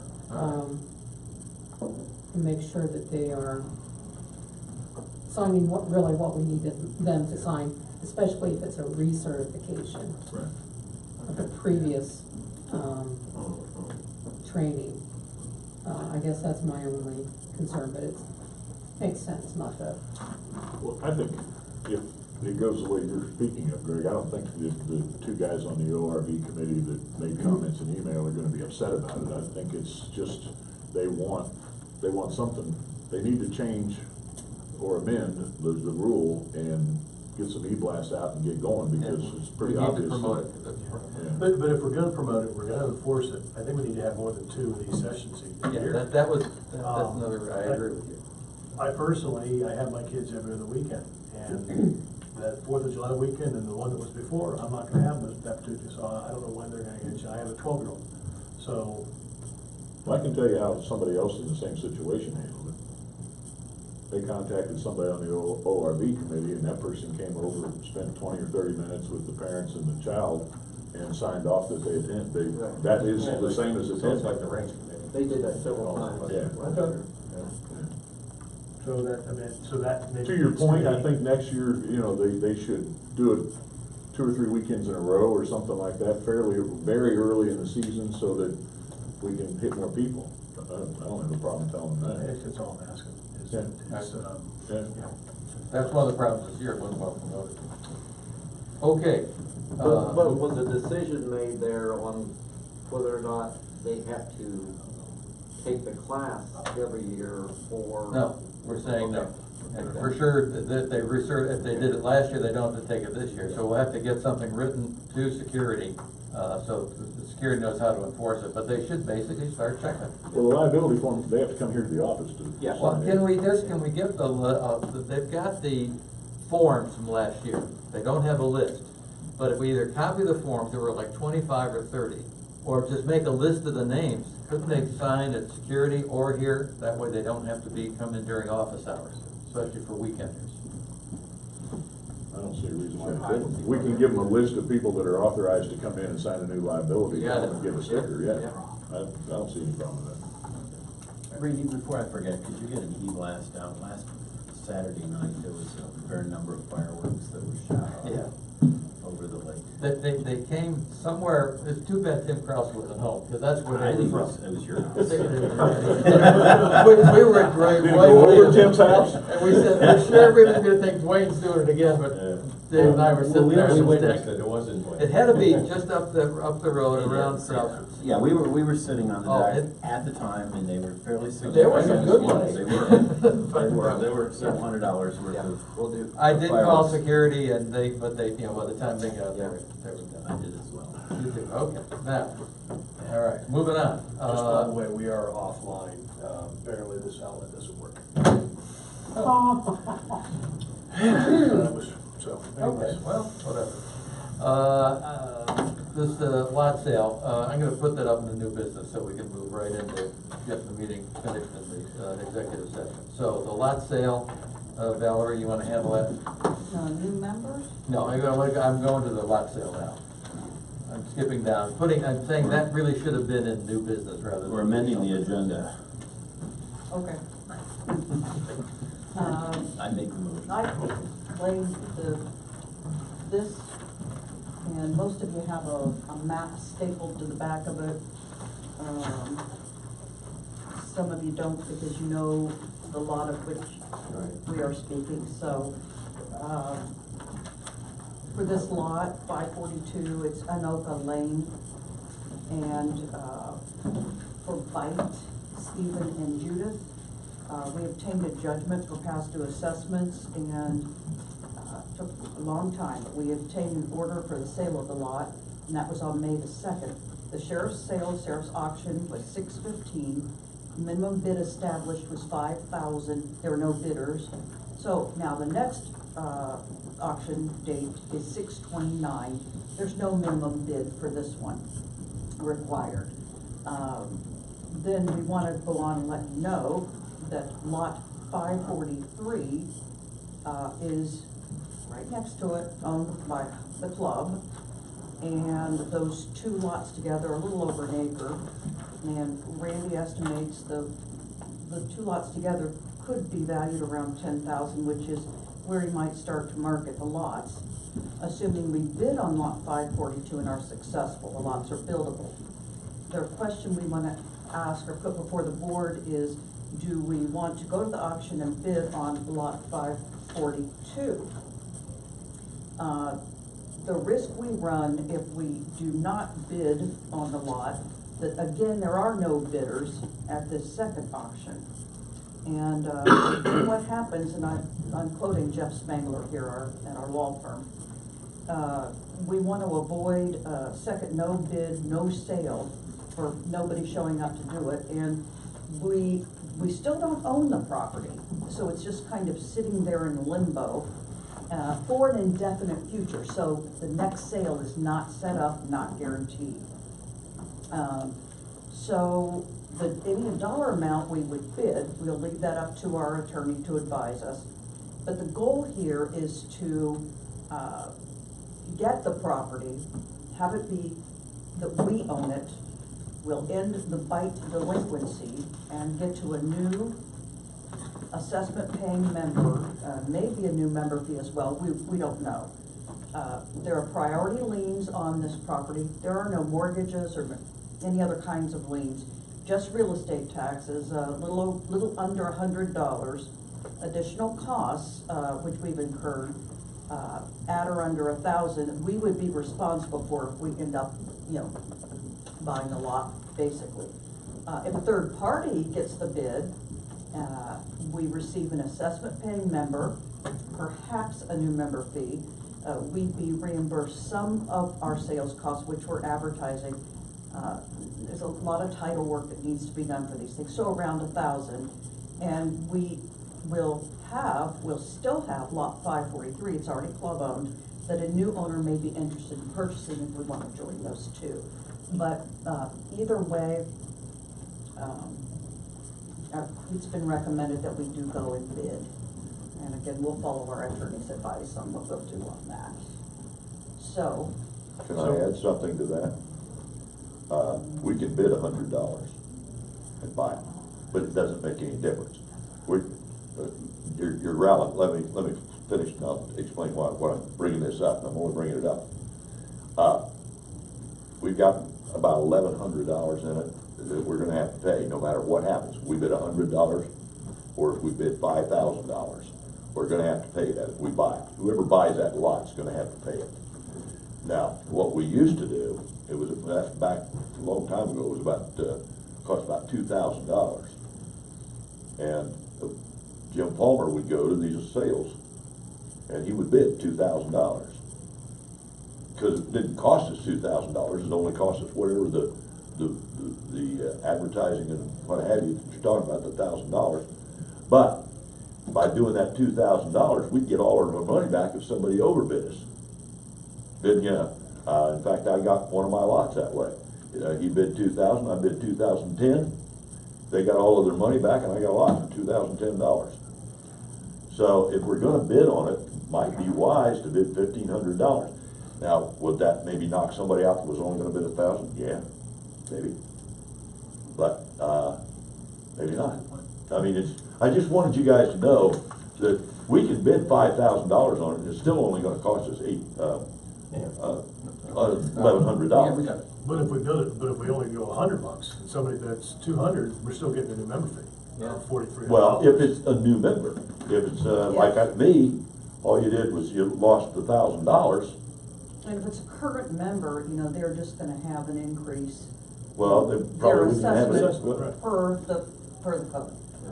So, all I'm We suggesting. can talk about bidding strategies, I think, with our attorney. Are they closed bids or open?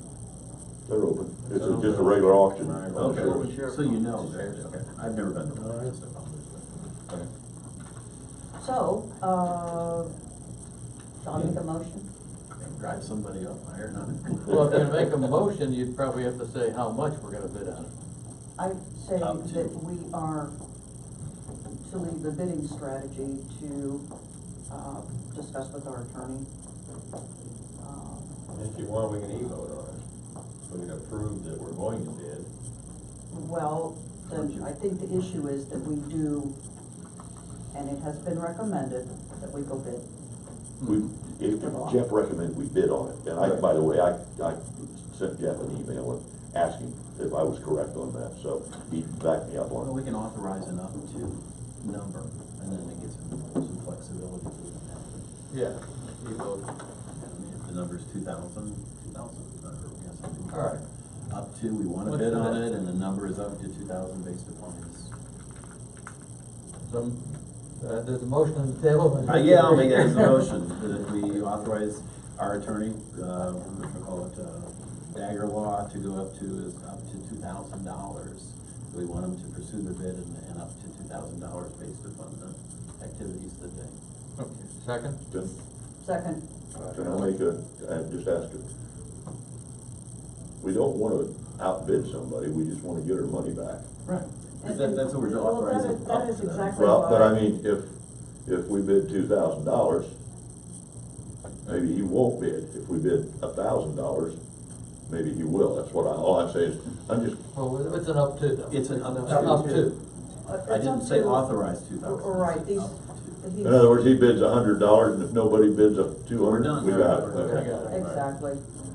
All right, got a motion on the table by Mr. Krieger, seconded by Valerie Barker, to allow them to bid up to $2,000 on lot 542 when it comes up for sheriff's sale. And again, will be on the 29th of June. All in favor? Aye. Any opposed? All right, it is passed. All Thanks, right. Val. Good job. Good job, Valerie. As always. Hey, Eric, you're still on. All I right. just got a text from somebody, they're still watching. Yeah, see, that thing's still transmitting. You just can't see what it's doing. Good. Okay, new members. Eric? Do we have any Yes. members? Yes, we have some new members. I'd like to make a motion to approve the following new members. Tim Cho and Deborah Cummins, lot 1143. Jacob and Misty Craig, Craig, lots 1997 and 1998. PAJ Enterprises LLC, Josh Crumley, lot 718. Sue E. and Valentin McKissick, lots 1746, 1747, 1748. Harry J. Buckerfield, lots 968, 969, and 970. Sally Jonas, lot 439, and Don M. and William McLaughlin, lots 872 and 873. Second? Second. A motion on the table by Mr. Clapp and seconded by Mr. Krieger to approve the new members that he read from his list provided by the office. All in favor? Aye. Any opposed? All right, the new members are approved. Can I have a motion to adjourn? So moved. Seconded by Tim Krieger to adjourn the meeting at 8:55. All in favor? Aye. Aye. Okay. Okay, I don't want to turn that off, but this was off. That's a good question. Yeah, really. You have a hood to put over there? I don't know, I mean, Diana, you're right. thank When I you saw for when joining. Val got up, I saw her. Come back, you know. We appreciate people who get involved.